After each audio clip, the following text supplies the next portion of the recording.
Good morning. Welcome again to Morning Devotions. Thank you again for our time together. Pastor John, we call him Lolo John, is going to be preaching for us tonight. Was Jesus poor? It's going to be a great study. We're looking forward to seeing you. But right now, people often ask me, Pastor Summer, what does revival look like? Well, it looks like a lot of things. But let me show you a revival under Hezekiah. And I just want you to open your Bibles with me and just go through this. And I'm not going to read all the verses, but I'm going to show you where all these thoughts are found. In Hezekiah 30, beginning with verses 1 through 9, Hezekiah sends out a letter to give an opportunity to the people of God. He ends his letter with, he will not turn his face from you if you will return to him. He gives them an invitation to revival, and that's where revival starts. A pastor, a man of God, a woman of God, gives an opportunity for people to return to God and to give themselves completely to God. Now, what happens next? Well, some people make fun of them. In verse 10, the couriers went from town to town in Ephraim and Manasseh as far as Zebulun. But the people scorned and ridiculed them. New Living Translation says they mocked them. Some people mock the opportunity for revival. But if you go on down in verse 13, a large crowd assembled in Jerusalem who did respond to the message.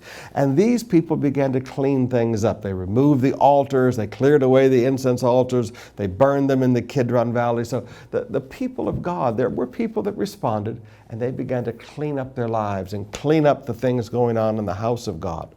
Now, then the leaders, it says in verse 15, they slaughtered the Passover lamb on the 14th day of the second month. The people did this because the spiritual leaders didn't follow. Often, people enter into revival before pastors. Whoa, now there's a thought that we should develop one day.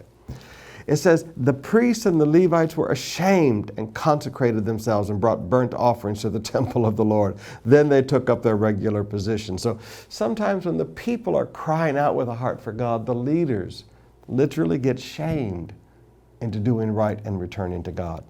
Now, if you go on down, though, in verse 18, you find that the people made some mistakes. It said, although most of the many people who came from Ephraim, Manasseh, and Issachar, and Zebulun had not purified themselves, yet they ate the Passover. So Hezekiah prayed for them and asked for God to forgive.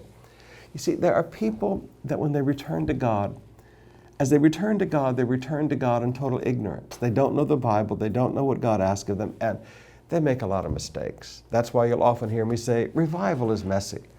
People allow their emotions to go too far, and pastors have to calm that down. There's a lot of things that happen in revival that are messy. Revival is not perfection. Revival is a journey of people coming back to God.